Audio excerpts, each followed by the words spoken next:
High বন্ধুরা, আসসালামু আলাইকুম। আজ আমি বানিয়ে দেখাবো সয়াবিন আলুর তরকারি। তো চলো রেসিপিটা শুরু করা যাক। সয়াবিনগুলো ঠান্ডা পানিতে 2 ঘন্টা ভিজিয়ে রেখেছিলাম। 2 ঘন্টা পর সয়াবিনের পানিগুলো হাতে করে চেপে বের করে ফেলে দিতে হবে। এই কাজটা করা খুবই জরুরি। সয়াবিনগুলো ভাজার জন্য কড়াইয়ে সরিষার তেল দেব। তেলটা একটু গরম হয়ে যাওয়ার পর সয়াবিনগুলো তেলে দিয়ে দেব। 1 চামচ হলুদ গুঁড়ো দেওয়ার পর ভালো করে নেড়ে চেড়ে লাল লাল করে ভেজে একটা পাত্রে তুলে নেব। ওই তেলের মধ্যেই আলুগুলো দিয়ে দেব।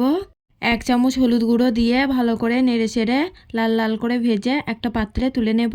এবার ওই তেলের মধ্যেই কিছুটা গোটা জিরা, 2টো শুকনো লঙ্কা, 2টো তেজপাতা, পেঁয়াজ কুচি, আদা বাটা, টমেটো কুচি সব দেওয়ার পর একবার ভালো করে নেড়ে চেড়ে স্বাদ মতো লবণ, 1/2 চামচ লঙ্কা গুঁড়ো, 1/2 চামচ কাশ্মীরি মরিচ, 1/2 চামচ ধনে গুঁড়ো, 1/2 চামচ জিরা গুঁড়ো, 1 চামচ হলুদ গুঁড়ো সব কিছু দেওয়ার পর ভালো করে নেড়ে চেড়ে মশলা ধোয়া পানিটা দিয়ে দেব।